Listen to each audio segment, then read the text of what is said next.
Hello, everybody, and welcome back to my channel. If you're new here, welcome. I'm Amber Rose, also known as the Religious Hippie. You can basically follow me on any social media platform, or you can go straight to my website at thereligioushippie.com.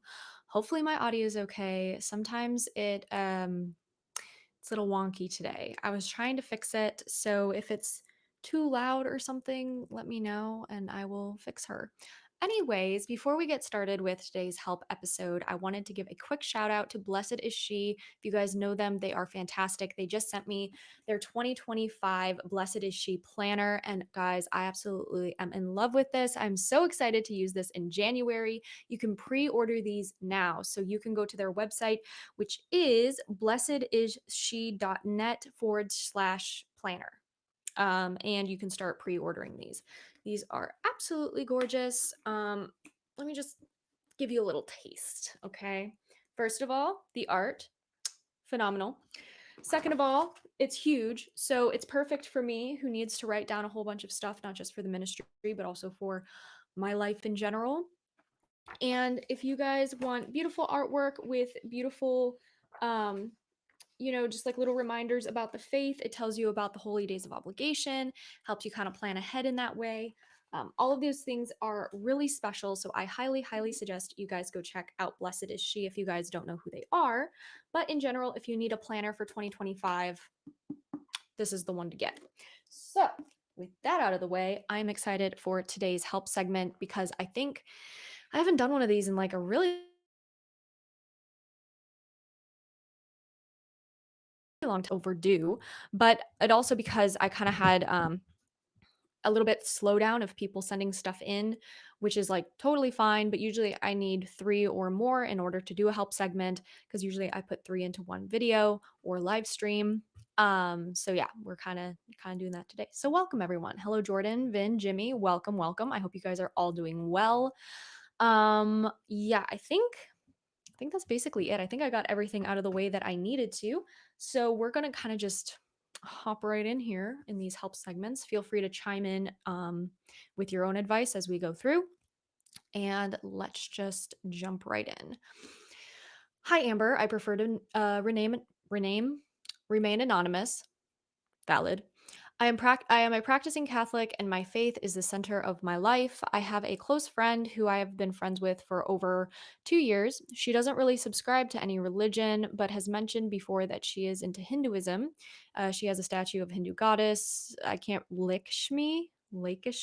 Somebody correct me, and picking and choosing things she likes from each religion. She recently disclosed that she has dabbled in magic before, reading tarot cards, carrying out rituals, making potions, casting spells, and has been trained by another witch. Oh boy. She has said that she doesn't practice any of these things anymore, but that she recognizes that magic will always be a part of her, that she doesn't act upon it now, but that it's there and she sees it as a gift. She also mentioned that past friends and partners, when they knew about this side of her, ran away, probably for good reason. I have told her that as a Catholic, I believe magic comes from the demonic and that the devil also hides behind Hindu gods, but she says she doesn't believe that at all and that she will always be polytheistic. Oh, she's a polytheist. My question is, if I stayed friends with her, would this affect me spiritually if I am firm in my belief? Also, if you have a close friend who dabbles in the occult, can the devil get to you and have some influence in your life as you are connected to this person? I think what I'm worried about is for the devil to automatically have an open door into my life because she is a close friend of mine. I'm kind of I'm kind of torn, if I'm honest. I don't really want to sever the relationship and be like all the other friends she had and run away, but at the same time, I don't want to put myself in danger spiritually. Any advice, please? Okay, so when dealing with situations like this, it's important to remember a few things about the demonic. Okay, and keep in mind, I'm going to get into a little bit of my own experience with these things too. Um, a demonic influence operates, especially in relationships, um, very sneakily. I don't know if sneakily is a word, but first, any involvement um, in the occult is extremely dangerous, just in general. physically, spiritually, in every way possible. It's very, very dangerous. It's not a neutral activity, as some people like to say. There is no such thing as white magic or good witches. It's all demonic, it's all diabolical. There's nothing good about it. So it's very dangerous to be dabbling with those things. All you have to look up is any ex ex witches or occultists who have been in that world to hear their side of the story and realize how just how dangerous that world really is. So it can directly open a doorway to demonic influence. It does directly open a doorway to your friend's life for demonic influence because she's allowing it to happen. She's committing these mortal sins, which is allowing these demons into her life. But it can also affect you, which is obviously extremely dangerous. It's you know your friend may not recognize it like you have, because I know you said you recognize that these things are evil. She might not recognize that this practice is invoking diabolical, evil spirits, um, but it is really dangerous. I think I've said that like a million times already, but it is. It really is. So many times in our world, people try to play off the occult as something that's like, oh, it's just so fun and games and like it's just magic or blah blah blah. The people who actually know what occultism is, everyone who knows what Wicca is and witchcraft, Wicca and witchcraft are not the same thing. Anyone who knows those things knows how dangerous they truly are. And it's very scary when you start realizing these things. So you've rightly recognized that magic, whether it's tarot cards, palm readings, anything, mediums, whatever it might be, ultimately involves calling upon demonic forces. You've realized that. That's great. I'm glad that you've realized that. And in the case of polytheism, St. Paul actually says in Corinthians 10:20, 1 Corinthians 10:20, what pagans sacrifice they offer to demons and not to God. So these so-called gods are demons masquerading as these divine beings, right? We understand that. And your friend's attachment to these spiritual practices, even if she claims it's in her past, I don't believe that personally. You can't just cut these things out. You just can't cut ties with the occult. You're always going to be a part of the occult unless you make an extreme reversion, right? And so it just suggests that she has a very dangerous attachment to these things and could potentially affect her and then by extension also affect you. That's just something that happens when you have friends who are in the occult. So while your faith is strong, which I commend you for and continue, doing all of that stuff, while your faith is strong, continuing the relationship will open you up to spiritual attacks. That's just a fact. And you have to realize that demons are opportunists. So even if you are firm in your belief, being close in proximity to somebody who is dabbling in the occult will and could provide openings for a spiritual attack, just in general. Now that doesn't mean you need to sever the relationship immediately, but you do need to be vigilant about these situations. um you know it's just really difficult because I know you're a friend and you want to help her, which is really commendable, but sometimes if friendships don't lead you towards God, there's I don't want to say there's no point to them, but it can be a huge struggle on your part, and you might naturally feel yourself drifting away from her anyways because of these situations. Um, I think you really need to discern prudence in the situation and ask yourself, is this relationship bringing me towards God or is it taking me away from God? Do you find yourself compromising on your spiritual boundaries or your faith in order to not offend her? Because the devil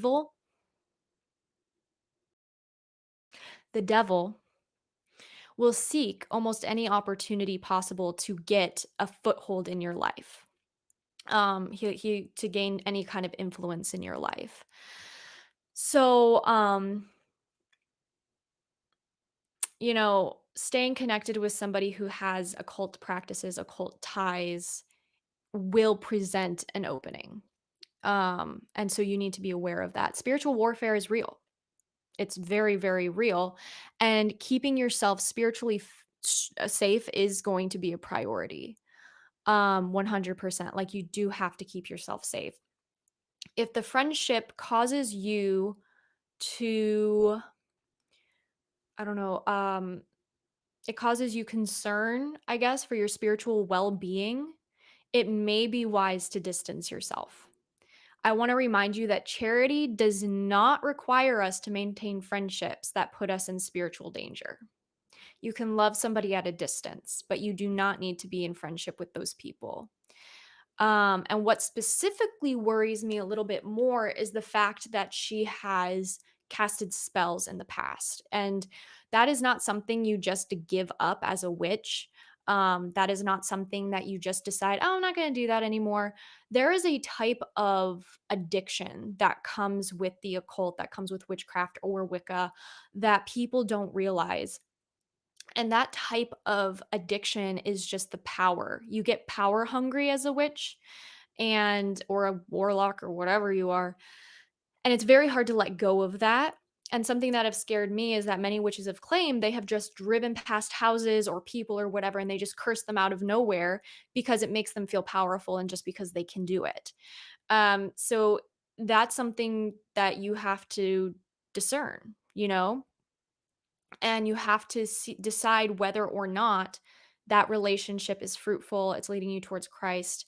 um, again, you don't have to cut it off right away, but I am saying you need to stay vigilant, right? So pray for her conversion.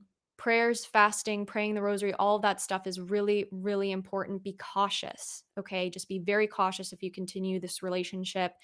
Use sacramentals like holy water, the rosary, and like I said, go to confession, receive the Eucharist in a state of grace. These things will protect you, obviously. Wear a St. Benedict medal, but you have to be prudent in who you surround yourself with, etc. And if you notice that you're getting attacked more and more and more, it may be prudent to cut that friendship off. You are going to have to discern that for yourself, but that's kind of my 2 cents. Before I came back into my faith, we'll get into a little bit of my own little rant here. When I came back into my faith, I had been a part of occult practices and things like that for probably 3 or 4 years. I never played with Ouija boards because I knew better than that, at least. But I was very into like occult things, like my ghost stories, saging places, smudging, whatever you want to call that. I was into yoga. I was into a lot of stuff, crystals, um, things like that. And also, I was raised in a haunted house. So, we it's not haunted anymore. But in those instances, I was kind of always exposed to some level of, demonic activity or something like that. So for me, when I came back into my faith and I just realized how dangerous all of this really was, I cut it all out of my life. I had friends who were practicing occultists. I cut them out of my life. And some of them, and when I say cut out of my life, I never mean like, oh, I was mean to them and I was like, you guys are like pagan and blah, blah, blah.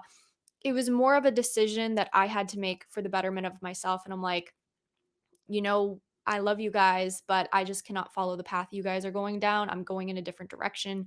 I can't be in this same situation that you guys are in because I am on a different path now. Other friendships, though, where I had them and they were a part of the occult, they naturally drifted away from me. They didn't want anything to do with me. Um, which I didn't even tell them I was converting back to Catholicism. It was just something they were like, you're different now. I don't really associate with you anymore. Like, I don't want to associate with you anymore. Like, so there is that. And so I definitely think when it comes down to it, you have to make the decision that is best for you, the one that leads you towards Christ. And that doesn't mean you have to, like run away. You're not running away, you're protecting your peace. I don't want you to think that, quote unquote, abandoning your friend is the wrong decision. You're not abandoning her, you are protecting your peace. And at the end of the day, you have to spiritually protect yourself. Like, that's really what it comes down to. So hopefully that helps. Keep me updated. Hopefully things get better. Um, but yeah, definitely keep me updated and stay safe. Okay. Our second help segment of the day is boom, boom, boom. I am a 17-year-old girl who has been struggling a lot with body dysmorphia and binge eating. Even though objectively I am average weight for my age and height, I know my body is not the healthiest and that I should lose the weight I've put on through unhealthy eating habits. But I always feel so overwhelmed because I tend to overthink my physical appearance. I also can never seem to have the self discipline to consistently eat balanced, normal portions or work out consistently. I feel like lately I've been making good interior growth in terms of my mindset, and I take this to prayer very often. But I would really appreciate some tips for healing from this. Well, first of all, I want to say thank you for reaching out and sharing your testimony. Of course, I think, you're really in that place where you're ready to heal, and that's beautiful. Seeking that healing and that change is how you really know that you're kind of ready to, move on to the next step. And that's huge. It really is. It's important to remember.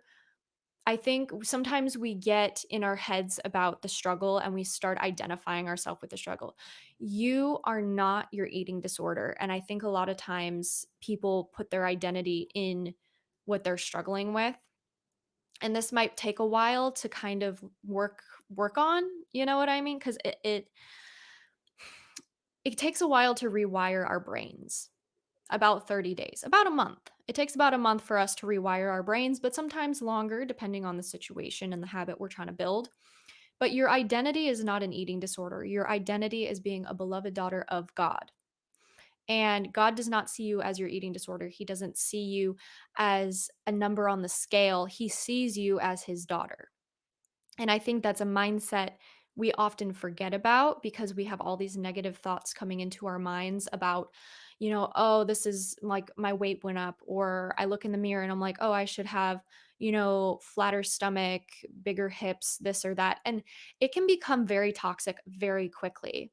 Um, so when it comes to things like body dysmorphia, binge eating, anything like that, it can feel overwhelming, especially when you're trying to balance like eating and self-discipline. But just know that, oftentimes healing starts with small, very small and simple steps. They don't have to be this crazy big, dramatic change. A lot of the times when we're making changes in our lives, the ones that actually stick with us are the ones that are small, the ones that are simple. So, one thing that might help is reframing how you think about self discipline. Again, this is going to be retraining your brain. Okay, we got to retrain the brain. Instead of seeing it as a punishment or something negative, try thinking of it as an act of love. So, what I mean by that is God gave us our bodies, right? And they are temples of the Holy Spirit. They are where the Holy Spirit dwell, and we should be taking care of our bodies because God gave them to us. So instead of thinking about, oh, I have to lose weight, or I have to do this, or I have to look a certain way, or this, think, how can I best take care of my body that God gave me because He loves me? And how can I glorify God through my body?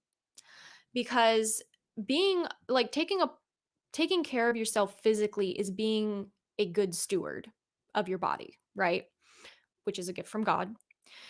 So instead of focusing on losing weight, focus on how you can honor God through your body. I think that's going to be really important. And again, this is going to take some time, but persevere. I definitely think a lot of the times we get in our heads about it, but it's really simple. Try not overthinking it. Try to just, you know, I don't it's really hard to tell somebody not to overthink because I know that you guys are going to overthink anyways. But really, you have to start off small and don't overthink it. Don't try too hard. Just, again, it's really difficult. I can't just tell someone, don't try too hard. Like, what does that mean? I think you have to start with positive self talk. And that might feel really, really weird at first. But if you're constantly bombarding yourself with negative self talk, you have to either overdo it with positive self talk or do just as much of the self talk that's positive. Because if we keep telling ourselves, oh, we need to lose weight, oh, we're fat, oh, this, oh, that, instead of like, I'm going to take care of my body. I'm going to go for a walk today and I'm going to glorify God and I'm going to pray my rosary on that walk or something like that. Again, just changing the negative thoughts into positive thoughts is going to be very, very important.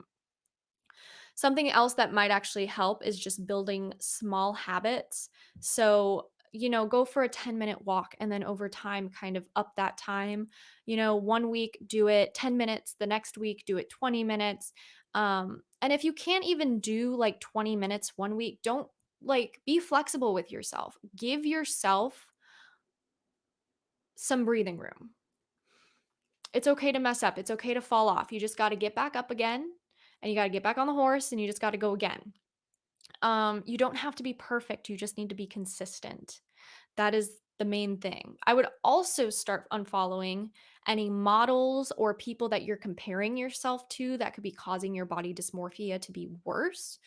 Um, I know that when I was struggling with body dysmorphia and eating disorders, though I was in the other direction, I was an unhealthy weight because I was too thin. If when I would be following all these models and everything, despite the fact that I was probably about the same size as them, but severely unhealthy because I wasn't doing it in the proper manners, in the right way, I still thought I had to be skinnier, thinner, this or that. And when I started unfollowing those people that I compared myself to, whether they were models, fitness influencers, or whatever it might have been, I felt so much better. Genuinely. Now I only follow like a couple fitness influencers. I don't really I mean, I have to call them fitness influencers because that's what they are technically, but they're realistic and they're not like, "Oh, look how tiny my waist is. Look at this, look at that." It's more of them showing you the realistic standards of working out. Their body looked that way one day, the next day it looks different because we also have a cycle, right? So during our luteal phase and our period phase, we're going to have more bloating, we're not going to feel as good, etc. During our follicular and ovulation phases, we're going to feel super strong, we're going to feel like we can run a mile. So you should also be planning these workouts around your cycle. Cycle syncing is what they call it, and see how that goes, because I've done that and it's changed my life for real. So, yeah, unfollow models, cycle sync any workouts. Also, keep bringing this to prayer. I think a lot of the times when somebody's struggling with an eating disorder, they think that it needs a physical action, which it does 100%. But prayer is also an action. I would ask Saint Dymphna. She is a patron saint for those struggling with mental illness, or just in general struggling with body dysmorphia, stuff like that. And ask for help and seek God's guidance. Ask the Holy Spirit for guidance as well in these situations. He doesn't look at you and see your flaws or imperfections. He just sees his beautiful daughter, and so ask for the grace to feeling. Body image struggles can be a journey. Like it can be a journey for real. But you're not walking alone. You have God, you have us as a community, of course, we'll all lift you up. And we're with you every step of the way. But finally, you know what, just to kind of close off too with this one specifically, don't be afraid to get professional help with these situations. I know you're young, so I know that this might not be what you want. I know people are kind of scared to get professional help because usually that means they have to tell their parents what they're going through, and that's not something they really want to risk. But I mean, this could mean just talking to a spiritual director, your priest, a counselor, a trusted friend or adult. Um, Healing often happens in a community. And I really noticed my own healing journey kind of take off a lot more when I had a community to surround myself with to help. And sometimes, we just need others to help guide us through these difficult moments and know that we're not alone. So you've already made like these great strides in healing and interior growth. And I think that that's something to really celebrate and, just keep going one step at a time, baby steps, simple, small steps. And, just trusting that God is leading you towards healing is really important. So keep me updated. I hope things continue going well. And yeah, that's great. That's great. Okay.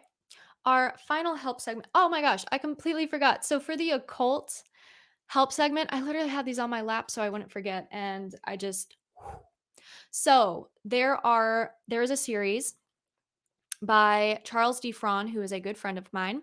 And I only have the two books at the moment. The third book is at my parents' house. But this is The Rise of the Occult. This is Slaying Dragons, part 2, and then Slaying Dragons, part 3. And then there's, of course, the first one, which is Slaying Dragons. This one is The Rise of the Occult, and then this one is The Occult Among Us. If you guys are interested in learning more about the Catholic perspective of the demonic side of things when it comes to Wicca, witchcraft, etc., including like Freemasons, all of that stuff. Definitely check out this series. Charles D. Fron is phenomenal. He was on the book club. I think that was that a year ago now? It's a long time ago. We don't have the book club anymore, but it's just very, very interesting to read about the Catholic perspective of these things. And he has actually interviewed real witches and real exorcists and all these things to figure out how exactly the occult plays in the modern world and what's the cause of it. And then not just that, but where it came from, the history of it, what it affects today, the things that the occult play into. So definitely check that out. I don't think I put it in the description, but I'll try and do that after if I remember. But otherwise, it's just Slaying Dragons series. You guys can get it on his website, which is, I think it's slayingdragonspress.org. But let me just double check that. Slayingdragonspress.com. My bad. Okay. Slayingdragonspress.com. There you go.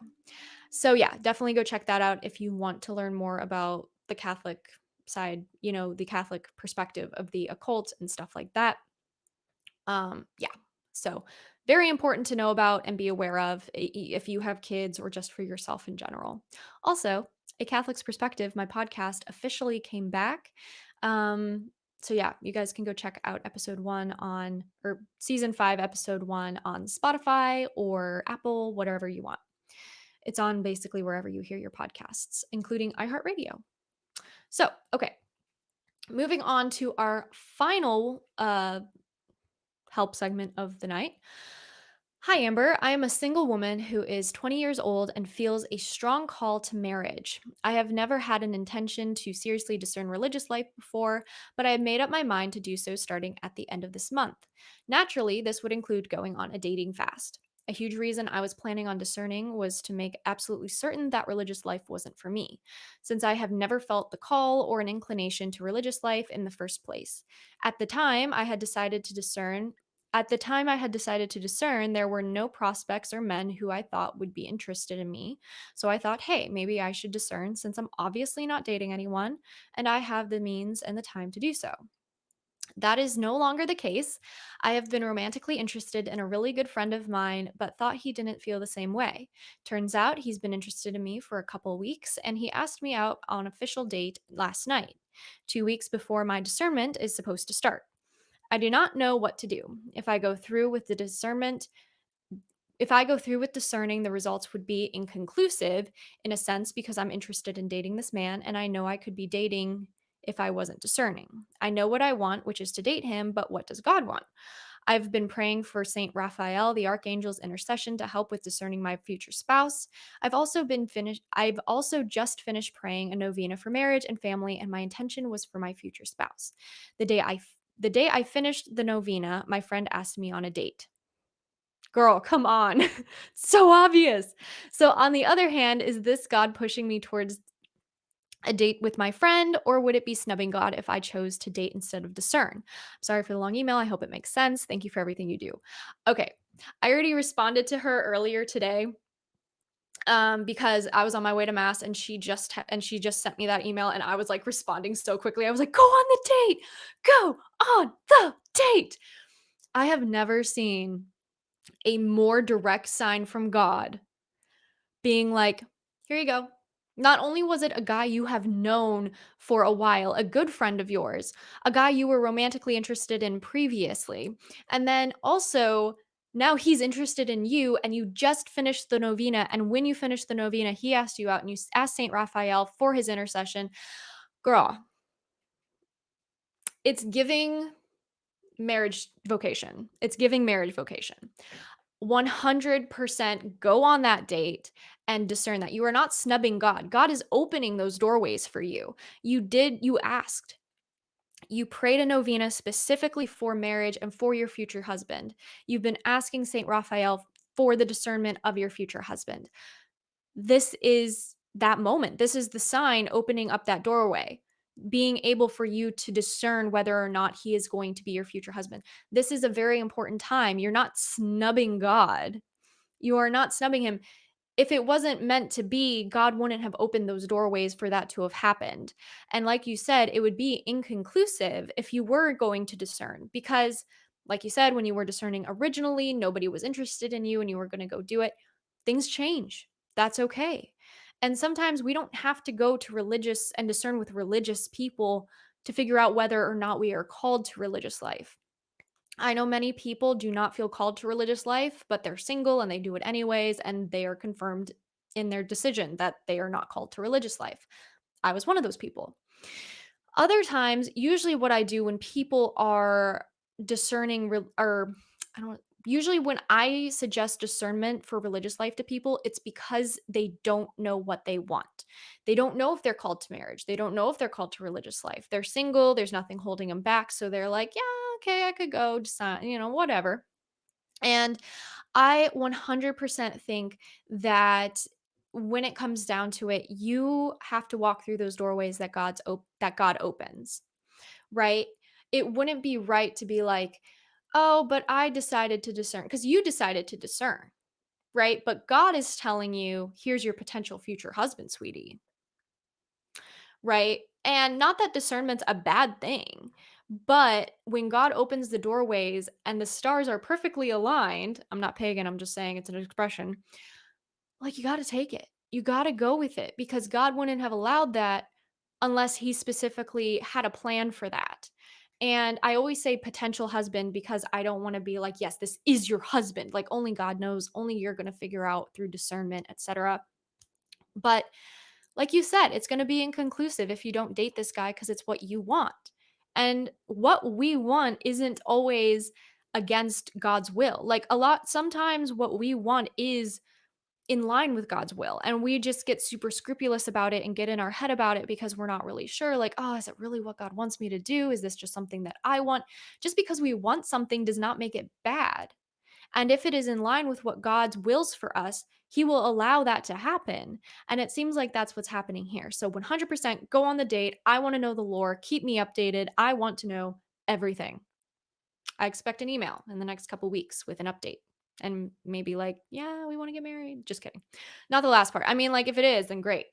100%, you know? But if not, like, I just want to know the update. I want to know the lore. Got to give me background stuff.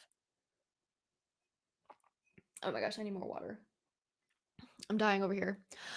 Anywho, that is it for today's help segment. I hope you guys enjoyed. And I appreciate all of you guys hopping on here with me. Yes, I did get bangs. I appreciate all you guys who think they look good.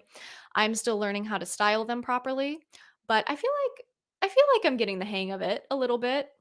The ponytail is a little nerdy, I'm going to admit, but I just got so tired of feeling my hair on my neck that it had to go. It had to go. And I wasn't about to cut it all off. So, ponytail. Mhm. Um, Anywho, if you guys want to be featured on the help episodes, you guys can email me at thereligioushippie@gmail.com and put help in the segment, subject line. Um, because otherwise I will not know that it's for the help segment. So if you don't put help in the subject line, I'm going to be like, oh, they're just looking for advice. And if you do put help, then I'm going to be like, okay, this is going on an episode. Yeah. So that's basically it. I hope you guys are doing well. And I appreciate you guys hopping on here. And yeah, that's about it. All right, guys. Well, I hope you guys all have a blessed rest of your day. And I'll talk to you guys in the next stream. Bye.